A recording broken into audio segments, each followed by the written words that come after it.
All right, welcome back, welcome back, welcome back to a special, an amazing, incredible special episode. As always, you have the trio for the Honolulu Blues, myself, Nick, Adam, and Julius. But today, oh boy, do we got something special today. 2021 Detroit Lions Walter Payton Man of the Year.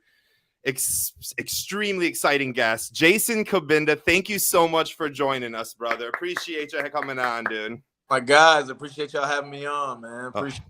of course, dude. We were elated when we heard that you said you could jump on. Man, we got a ton of questions as well. So we're going to waste no time. We could sit here and ask questions for hours, but we'll try to condense it down to a quick 20 minutes. Let's just jump right into it. I'm going to start off.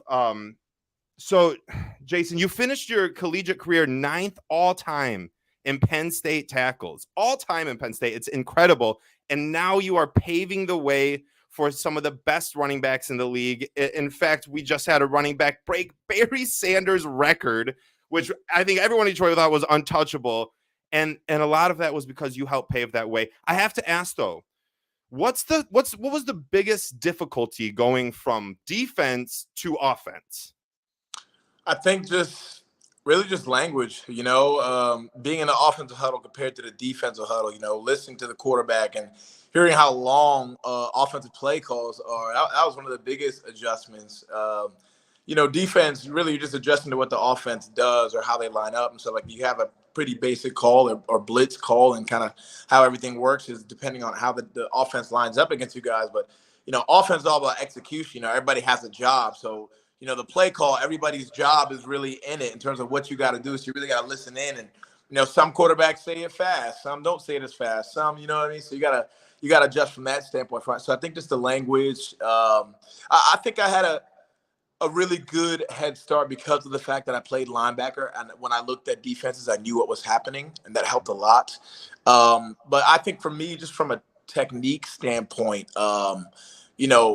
from an objective, what you're trying to accomplish at fullback compared to what you're trying to accomplish at linebacker, as you're defeating blocks or as you're trying to block, are different things. So I think things like that were kind of my biggest adjustments. And then just going back to, I hadn't caught balls in the game since high school, so going back to, really having my hands ready for real, not to catch an interception, but, to catch a first down or whatever the case is. So, yeah.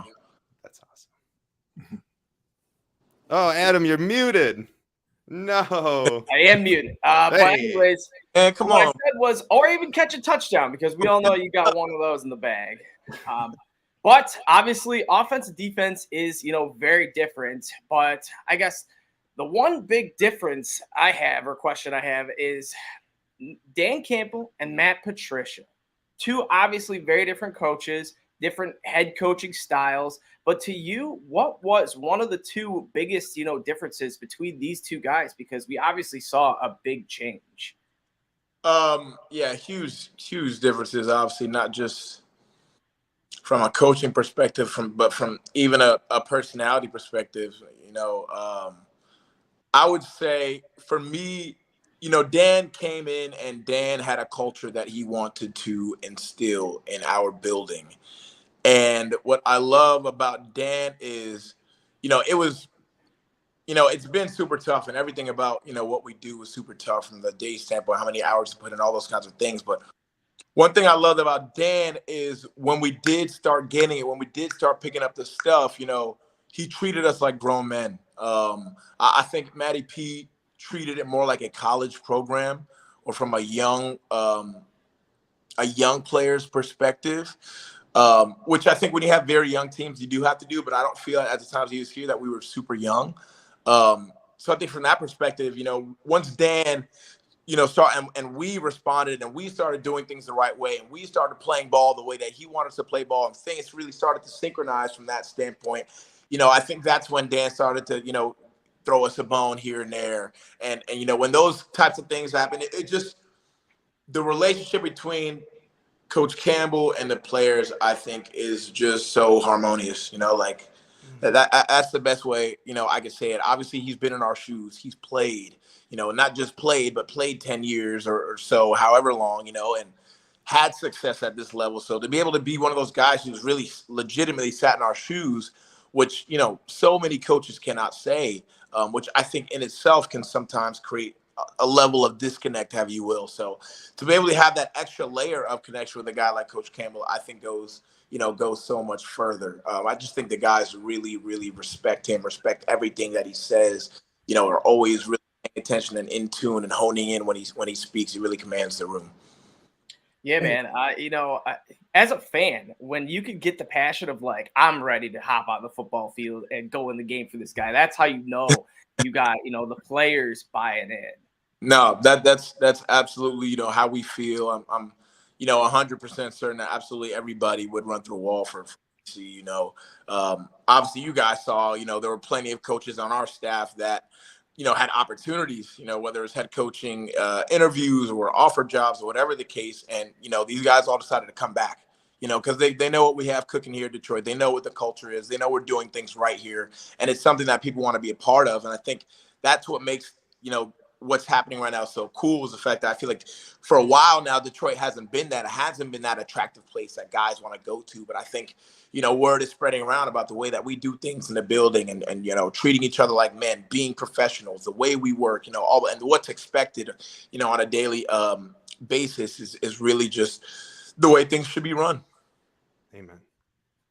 And I think the rest of the NFL and the league is seeing that too. Not, you know, and not just here in Detroit and us fans. But I'm a pivot to your work off the field real quick, Jason. You've been noted for your numerous contributions to the youth in the community in Detroit. Being nominated for 2021 Walter Payton Man of the Year. I know that was huge for you. And for the Lions. How enriching has it been for you? And what's your favorite thing about playing in Detroit?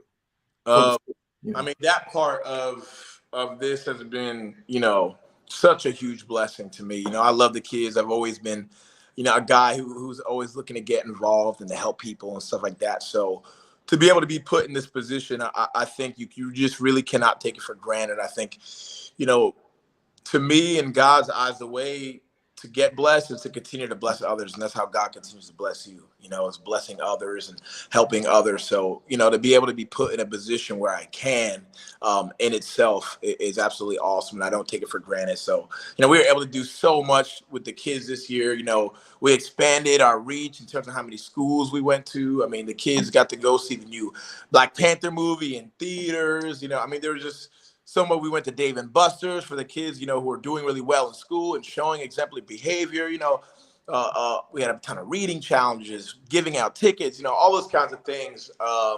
And I saw you had a big Lego. You had Legos going on. and you know, build Legos with the kids. We've had, you know, trivia and game days where I bring in a bunch of, you know, board games and Uno and all kinds of stuff. And we go and just, you know, and I'm so lucky to have teammates that, you know, also love to get involved because anytime that I text them, I'm like, hey, man, I need like 4 or 5 guys can you please show up for me? You know, they do a good job of, you know, always being there for me. And I don't take that for granted either.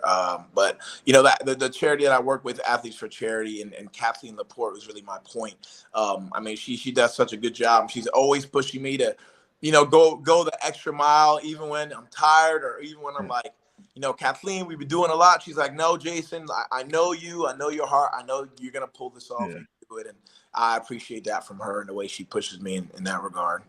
Well, you know, on behalf of the city of Detroit and, you know, as a Detroiter and as a Lions fan, it's big when our players, you know, step up and use their platform and their influence to help out the community and the youth especially. And they look up to you guys. And I just want to say thank you for that. Thanks, man. That means a lot. I really appreciate it. That is awesome. We appreciate you and we appreciate everything you do. I also kind of want to keep this a little bit more away from football and get to know a little bit more of Jason Cabinda, who, I mean, I know a lot from football, but I don't really know who you are off the field, other than how amazing you are with the youth and with helping out with that in the city of Detroit and all that.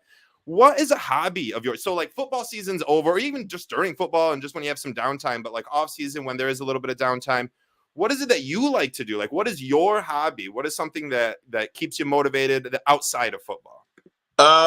Good question. Honestly, I feel like, you know, so much of my life up until this point has been so entrenched in football and getting better that it really wasn't until probably a year and a half or so ago that I realized like I don't have enough of a life. You know what I mean? Like, and and from like a mental standpoint, being like, I need to be able to check out and live and do other things and be there for my family and things like that. But I love to golf. I picked it up about a year and a half ago, and I've honestly been addicted since. It sucks that when I come to Detroit, I have like a 6-month hiatus where I don't play, so I kind of come back every season and like absolutely effing suck again and have to get all the way back. But it's a challenge, and it's a different type of challenge. I feel like I go from running full speed and hitting dudes to trying to freaking hit a golf ball in a hole. It's just two completely different things. But from a mental perspective, I think it really helps me. And obviously, you guys know, I mean, golf is so much just about consistency, and I feel like it's just unlocking, other things in my brain, just from a mental standpoint, kind of how I go about things. And I also, my best friend Mike, he trains jiu-jitsu all year round, but when I come home, I actually go and train jiu-jitsu and MMA with him and stuff. So I also like to dabble in that. Awesome. Really just active stuff. I feel like everything that I do is just like something that has to do with active, going somewhere.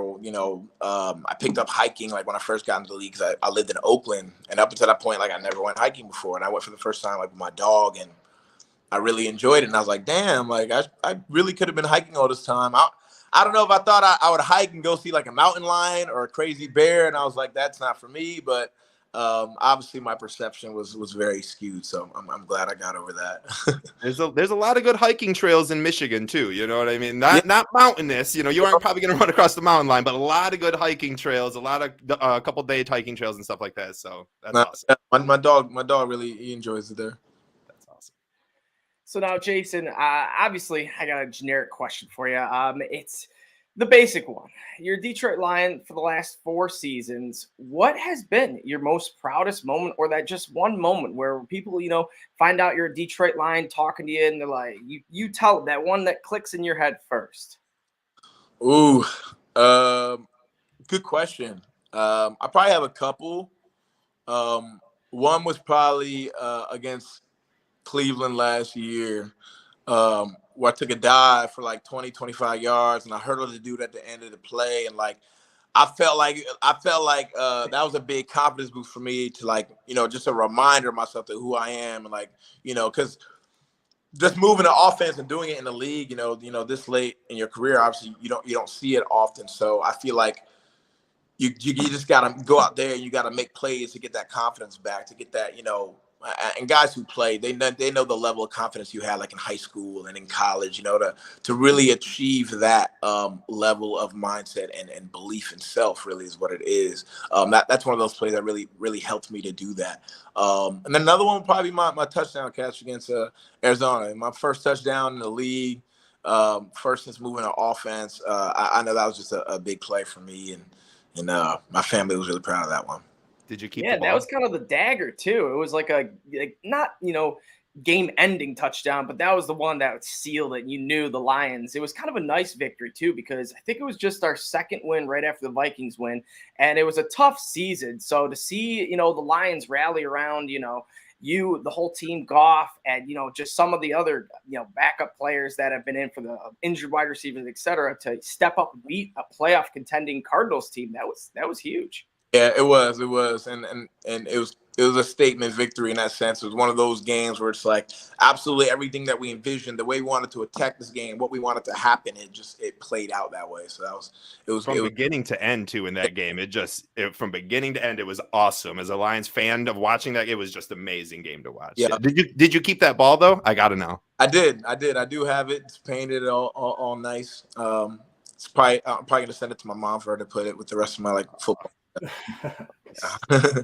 All right, Jason, I got another question for you as it pertains to the football team, the Lions. And, a couple years ago, you were like one of the pillars of Dan Campbell's, culture that he wanted to build in Detroit. He named you out as like one of the leaders on the team. You exemplified the leadership and the grit, the word we've come to know and love, that he wants the team to have.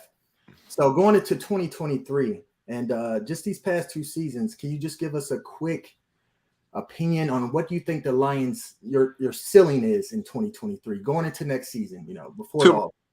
It's Super Bowl. What I like to hear. Question. I like to hear.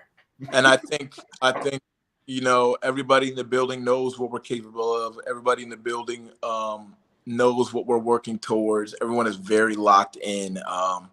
You know, this season, you know, there's no moral victories in this league, but, you know, the reality is, you know, we did finish with a winning record. And for the past few years, we haven't done that. You know, I haven't felt winning in this league yet. So to feel that, to go those last 10 games, you know, and be 8-2 in those last 10 games, that was huge for us, for the morale, for really the entire building in general. And I think when you see, like I talked about before, coaches who aren't going anywhere, who are staying here because they know what's cooking and what we got going on, I think there's a common shared belief, a common shared goal and objective that everyone has in mind and envisioned that we're all fighting towards. And I can just feel that we are going to will our way to do it. That's truly how I feel. I feel the same way. We feel the same way. That's awesome. I'm like trying to chill because when I talk about that shit, no, we love it, Jason, because sure talking about that like that gets me going, you know. But yeah, because Detroit is behind you, man. We're behind you, and we feel it too, and we like to hear that. You know? Appreciate it. So you're no stranger to this HBO show called Hard Knocks. I mean, if for anyone who doesn't know, Jason was on it also when the Raiders were on it. He was on it with us. I gotta ask, just like, how is training camp and preseason and all that work through while Hard Knocks is right up in your grill with these cameras and I know there's cameras around, but like, what is it? A little bit extra? Is it extra pressure? Is it kind of annoying, or it just is what it is? Yeah. I do think it probably depends, you know, team by team in terms of just how much they want to allow them to be intrusive from that standpoint. But obviously, it's going to be intrusive no matter what. But as you may know, for players, you know, training camp is a very stressful time. Training camp is a very nerve-wracking time, you know.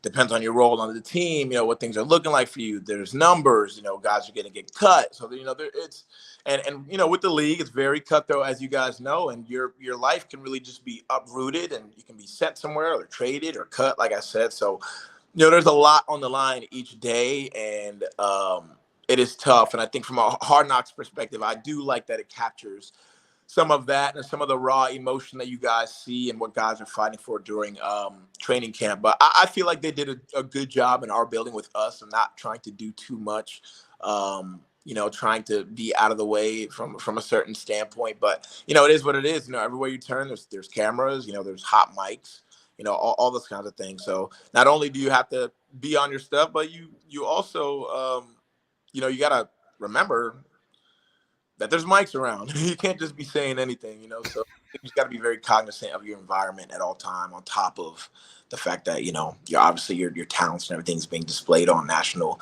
you know, a national audience, and you get to ball out in front of everyone. So awesome. Now on Hard Knocks, was there any type of, you know, Lions player that, because of the show, a different side of them, you know, was brought out? I mean, you may have known Jamal Williams, you know, like very, you know, vocal, like passionate side, but a lot of fans, we didn't realize that until he gave that little post practice speech in the huddle up, and we realized, oh my gosh, this guy he's a fire in our offense. So was there any other type of players that, you know, showed a different side of them where you were truly, you know, were impressed? Yeah, that's a good question. Yeah, there's probably a couple of guys. I think Jared is one of those guys. You know, obviously his first year here, and you know, obviously our team in general had struggles last year, but I know that, you know, he felt that he didn't play his best last year. And I knew how much this year meant to him, and to see the way he was playing throughout OTAs, throughout training camp, the big throws he's making, the decisions, the taking care of the ball. You could just very much so tell Jared was on a mission from that standpoint. You know, not the absolute most vocal guy like a Jamal, but definitely one of those guys who's an example in our building, without a doubt. And I think another couple guys would be like Malcolm, you know, Rodriguez. Like, obviously he was a rookie, so, you know, none of us knew Malcolm yet. But I think seeing him in Hard Knocks, seeing him grow as training camp went on, he started to make more plays. He started to open up. You know, obviously they featured him a ton and stuff like that. And we got to, you know, learn about him. But I thought that was really cool. And that was something that really, you know, brought him out of his shell from that standpoint. And that was good to see. Awesome. That's pretty cool. Well, I know we don't got long left with you, Jason, but I just want to ask you, who do you think is the funniest coach on a coaching staff? You guys got a lot of characters. Deuce Staley, there's no question. That one is not even a question. It is Deuce Staley. I mean, I used to be in his room, obviously, back when I was playing running back and fullback. Now I'm in the tight end room, but Deuce, every single day. I mean, you are gonna be in for some fun, some laughs. You're gonna work your ass off. He works those guys, and I think Deuce really does a good job of bringing the best out of players. We talk so much in our room about what is your why and what you're playing for and things of that nature. But I mean, Deuce is always cracking on guys. He's always a guy who's rewinding the film 100 times when you mess up on film. You know what I mean? Everybody's laughing. He's that kind of guy. But I mean, he's absolutely awesome, and he's just so crucial for our team. That's awesome. That's awesome. So those were the questions we have, but I'm going to try to keep you for just a few more minutes and ask these two pressing questions I can't leave without asking you, okay? Do you mind if I keep you for just a few more minutes? Absolutely.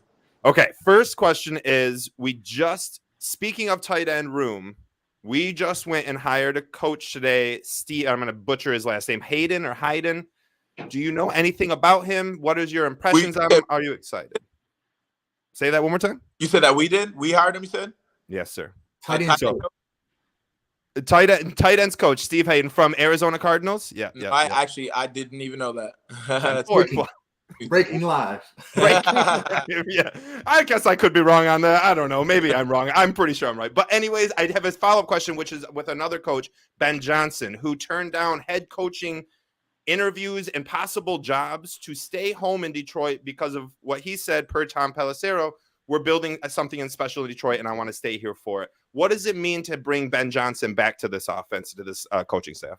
Oh, man, it's huge. I mean, obviously, everybody was nervous when they started seeing Ben Johnson, head coaching opportunity, Houston, Texas, head coach opportunity here, there, So, everyone was nervous. We know just how much Ben means to our offense, the way he prepares day in and day out and gets us prepared and gets us all the answers to the task before the game, and his creativity in game. I mean, the dude's got balls, man.